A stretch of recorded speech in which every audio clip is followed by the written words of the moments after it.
আসসালামু আলাইকুম প্রিয় দর্শক, আজ 10 মার্চ 2026 রোজ শনিবার। আফতাবল নবাবগঞ্জ কেমন দামে সাইওয়াল গাভী বাছুরগুলো বিক্রি হচ্ছে তথ্য দেব।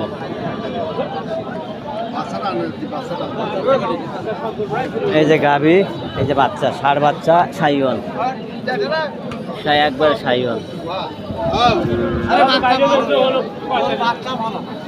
আসসালামু আলাইকুম ভাই। ওয়ালাইকুম সালাম। কেমন আছেন? আলহামদুলিল্লাহ। কেমন অবস্থা? বাজারের কেমন অবস্থা? বাজার একটু খারাপ হয়েছে ভাই। খারাপ হয়েছে। বাছুর কি ষাঁড়?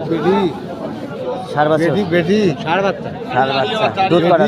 দুধ আরে ষাঁড় দুধ কয়টা? দুধ 2-2.5 কেজি। 2-2.5 কেজি। একবারে 2.5 দাম? দাম 4.5। দাম তো দাদি 85 ভাই। 85 বেচা?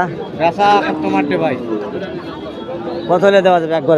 65 হলে দেওয়া যাবে। 65, একবারে 65। তাহলে কে তো এইরকম যদি কেউ এইরকম 65 এই দামে যদি কেউ নিতে চায় দেওয়া যাবে? দেওয়া যাবে।